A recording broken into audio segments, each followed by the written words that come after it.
우리나라 전통 타악기 꽹과리를 소개합니다. 자, 다들 귀를 좀 기울여 보시오. 왜구 오늘도 이렇게들 모였구먼요. 혹시 이 소리 아시죠? 깽깽깽. 그렇죠, 바로 이 소리요. 멀리서 들리면 괜히 가슴이 먼저 쿵하고 반응하고 발걸음이 절로 빨라지고 어느새 얼굴에 웃음이 번지는 그 소리. 그 주인공이 바로 꽹과리입니다. 옛 장터의 아침.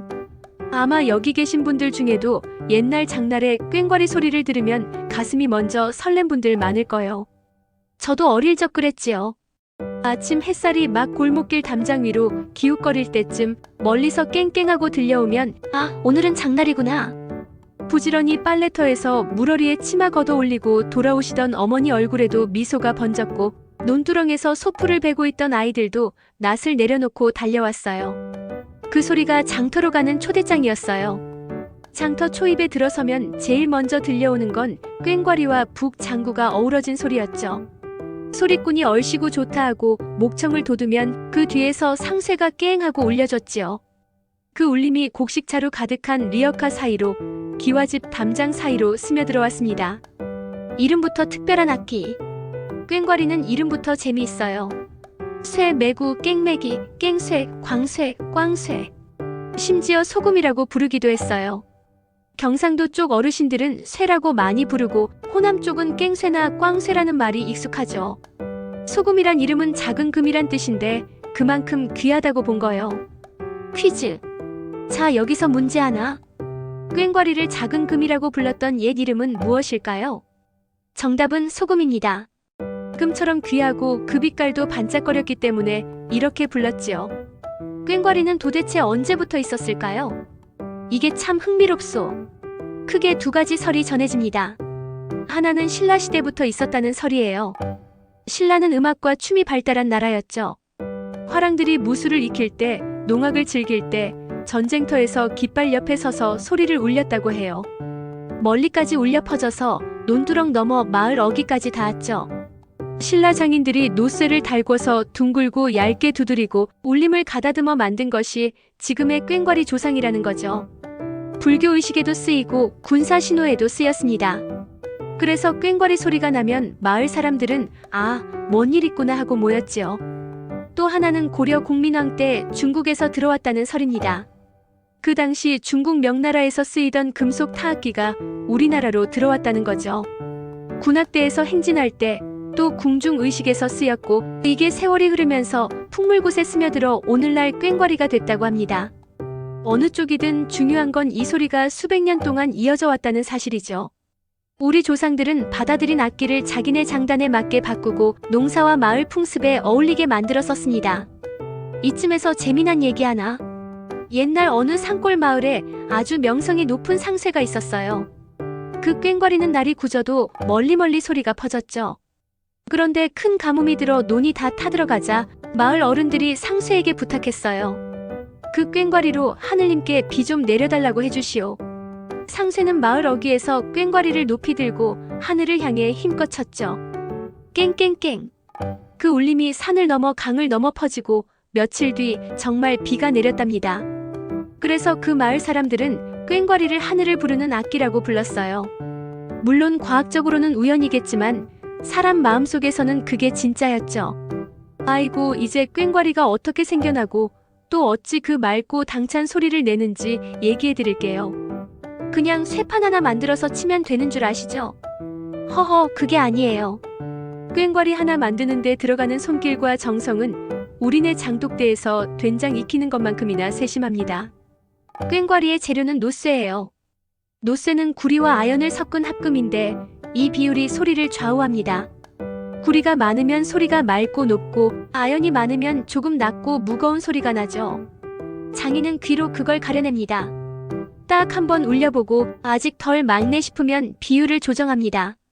마치 된장찌개 간 보듯 그 미묘한 차이를 귀로 맛보는 거죠. 재료가 준비되면 이제 불 앞에 섭니다. 노쇠를 빨갛게 달구어 망치로 두드립니다. 처음엔 두툼하던 쇳덩이가 점점 얇아지고 동그란 원판이 되어갑니다. 이 과정이 마치 사람 마음을 다듬는 것 같아요. 처음엔 투박하던 쇳덩이가 수백 번 망치질을 거치면서 울림을 품게 되는 거죠. 장인은 한쪽 손에 망치, 다른 손에 쇳덩이를 쥐고 하루 종일 두드리는데 그 소리가 마치 장단 같습니다. 탕탕탕 하다가 가끔 댕 하고 울릴 때가 있어요. 그 순간 장인은 됐다 하고 웃지요. 그건 악기에서 사람 마음으로 건너오는 신호예요. 원판 모양이 잡히면 이제 가장자리를 다듬습니다. 꽹과리는 단순히 치는 면만 중요한 게 아니에요. 테두리의 곡선과 두께가 울림을 크게 좌우합니다. 너무 뾰족하면 소리가 날카롭고 너무 두꺼우면 둔탁하죠. 그래서 테두리를 부드럽게 말아 올리듯 다듬어야 소리가 곱게 멀리 퍼집니다. 꽹과리는 왼손으로 잡고 오른손으로 치는데 왼손 엄지를 끈 고리에 걸고 나머지 손가락은 뒷면에 대서 울림을 조절합니다. 이걸 마금새라고 해요. 손가락으로 살짝 눌러주면 딱 하고 짧게 끊기고 떼면 딱 하고 길게 울립니다. 퀴즈. 자, 여기서 문제.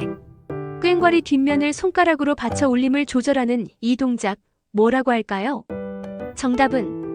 정답은 마금새입니다. 아무리 꽹과리가 좋아도 채가 받쳐주지 않으면 소리가 제맛이 안 납니다. 꽹과리채는 대나무 뿌리를 다듬어 가죽이나 천, 실로 감싸고 끝에 쇠머리를 달아 만듭니다. 그리고 채 끝에는 색색의 너설을 달죠. 연주할 때 그 너설이 휘날리면 눈맛도 덤으로 즐길 수 있어요. 연주법과 기본 소리. 꽹과리에는 기본 타법이 5가지 있습니다. 겐 강하고 크게 울림, 객손으로 울림을 잡아 끊음, 지 짧게 지익 소리, 그랑 두 소리를 빠르게 연결. 이걸 조합하면 말 그대로 꽹과리가 노래를 하는 겁니다.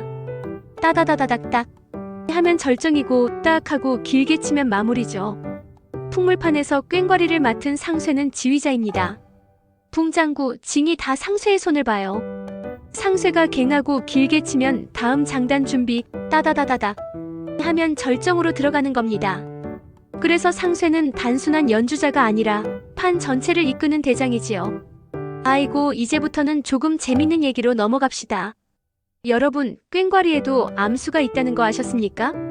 대부분의 악기는 높은 음, 낮은 음 정도로만 구분하는데 숫꽹과리는 소리가 높고 힘이 있습니다. 딱 치면 마치 칼로 공기를 가르는 듯 챙 하고 날카롭게 울려요. 장터나 큰 마당에서 멀리까지 뻗어나가야 하니 상쇠가 주로 이 숫꽹과리를 씁니다. 반면에 암꽹과리는 낮고 부드러운 소리를 냅니다. 마치 물 위에 떨어진 빗방울이 퍼지듯 둥글고 너른 울림이 가슴을 감싸죠. 무쇠나 뒤에서 받쳐주는 연주자가 주로 사용합니다. 수와 암이 번갈아 대화하듯 연주하면 마치 부부가 주고받는 대화 같고 형님아우가 서로 맞장구 치듯 흥이 살아납니다. 이게 풍물판의 매력 중 하나예요. 꽹과리는 참 바쁜 악기입니다. 한번 울리면 사람을 모으고 또 울리면 사람을 춤추게 만들죠. 옛날에 꽹과리는 이렇게 쓰였습니다. 농악으로 마을잔치, 풍년기원, 모내기 끝풀이. 항상 꽹과리가 맨 앞에서 사람들을 이끌었죠. 소리만 들려도 어디서 굿이 벌어지는구나 하고 발걸음이 향했습니다. 군악으로도 쓰였죠. 전쟁터에서는 북과 함께 명령을 내리는 신호 역할을 했습니다. 깽깽깽하면 진격, 깽깽하면 후퇴 같은 식이지요. 멀리까지 울리는 소리가 전령보다 빠를 때도 있었답니다. 무속의 구판에서도 빠질 수 없습니다. 신을 부르고 잡귀를 쫓고 사람의 마음을 열게 하는 소리로 여겨졌어요. 꽹과리를 크게 울리면 귀신이 놀라 달아난다는 믿음도 있었죠. 궁중음악으로도 쓰여 왕의 행차나 제례에서도 울렸습니다. 소금이라는 이름은 이 궁중에서 쓰이던 꽹과리에서 비롯됐다는 이야기도 있어요. 자, 좀 옛날 얘기를 좀 해볼까요? 저도 어릴 적 시골 장터를 따라다니며 꽹과리 소리를 귀에 익혔습니다. 그땐 TV도 귀하고 라디오도 채널이 몇 개 없던 시절이죠. 그런데 장터날만 되면 멀리서 챙챙하는 소리가 들려옵니다. 그게 들리면 마음이 먼저 들썩거렸어요. 엄마한테 장터 좀 갔다 올게요 하고 달려나가면 저 앞에서 풍물패가 어깨춤을 추며 들어오고 있었죠. 맨 앞에는 상쇠 아저씨가 부포 상모를 빙빙 돌리며 딱 하고 장단을 잡습니다. 뒤에는 징, 장구, 북징이 이어지고 그 뒤를 따라 아이들, 어른들, 개까지 함께 걸어옵니다. 그날은 무슨 물건을 사러 간다기보다 그 장단에 끌려나간 거죠. 장터 한쪽에서는 장사꾼이 싼 거 싸다, 하고 외치고 다른 한쪽에서는 엿장수가 가위로 엿을 챙챙 잘라주며 소리를 냅니다. 그 와중에 꽹과리는 다른 어떤 소리에도 묻히지 않고 멀리까지 뻗어갑니다. 이 소리가 왜 이렇게 특별했을까요? 아마도 그 울림이 사람 마음속에 모여라 하는 신호를 주었기 때문이겠죠. 아무리 멀리 떨어져 있어도 꽹과리 소리 들으면 발길이 절로 빨라졌습니다. 꽹과리는 즐거운 자리만 지키는 건 아니었습니다. 급한 일, 위급한 상황에서도 울렸죠. 예를 들어 산불이 났다거나 마을에 급히 모여야 할 일이 있으면 꽹과리를 3개 연달아 울려 신호를 보냈습니다. 그럼 밭일하던 사람, 빨래하던 사람, 멀리 있던 사람까지 다 그 소리 듣고 모인 겁니다. 그래서 저는 꽹과리를 마음을 깨우는 악기라고 부릅니다. 그 소리는 단순히 귀를 자극하는 게 아니라 사람을 모으고 마음을 하나로 묶고 때로는 하늘에도 닿는다고 믿게 했으니까요. 어쩌면 지금 우리에게 필요한 것도 그 꽹과리 소리 같은 게 아닐까요? 서로의 마음을 불러내고 함께 웃고 같은 장단에 맞춰 발을 구르게 만드는 그런 힘 말입니다. 전설, 추억 노래, 역사 속 사건을 이어서 풀어드리겠습니다. 아이고, 이제는 좀 더 깊은 옛날로 거슬러 올라가 봅시다. 꽹과리와 관련된 전설은 전국에 참 많아요. 그 중에서도 가장 유명한 이야기는 하늘을 부르는 꽹과리 전설입니다. 옛날 어느 산골 마을에 아주 소리가 좋은 꽹과리가 하나 있었습니다. 그 꽹과리는 평소에 마을의 상쇠만 다룰 수 있었는데 한번 울리면 산 너머 강 너머까지 소리가 뻗어갔습니다. 옛날에 전염병이 돌면 풍물패가 마을 골목골목을 돌면서 꽹과리를 크게 울렸습니다. 챙챙챙하는 그 날카로운 소리가 잡귀를 쫓아낸다고 믿었던 거죠. 실제로 사람들은 꽹과리 울린 집은 병이 덜 돈다고 했습니다. 그래서 지금도 농악이나 지신밟기 같은 행사에서 꽹과리 소리를 크게 울리는 장면이 꼭 나오는 겁니다. 단순한 공연이 아니라 예부터 내려온 마을을 지키는 의식이었어요. 여기서 들으면 아하고 무릎 칠 노래가 있습니다. 옛날 농악대가 마을을 돌 때 부르던 민요나 장단 속에는 꽹과리가 꼭 들어갔어요. 예를 들어 아리랑 중에도 풍물판 버전이 있었는데 아리랑 아리랑 아라리요 하고 부르면 뒤에서 상쇠가 챙챙하고 받쳐줍니다. 또 농부가라는 노래도 있죠. 밭이랑 논이랑 메어놓고서 하고 부르면 꽹과리 소리가 딱 하고 박자를 딱딱 맞춰줍니다. 실제로 마을 잔치에서 노래와 꽹과리가 섞이면 사람들 발이 절로 장단을 탔어요. 지금처럼 마이크나 스피커가 없던 시절에 꽹과리는 천연 확성기 역할을 했죠. 꽹과리는 역사적인 사건 속에서도 중요한 역할을 했습니다.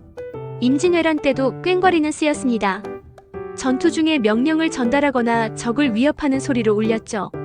특히 야간에는 꽹과리 소리가 멀리까지 울려 적군의 마음을 불안하게 만들었다고 합니다. 또 독립운동 시절에도 풍물패와 꽹과리가 등장했습니다.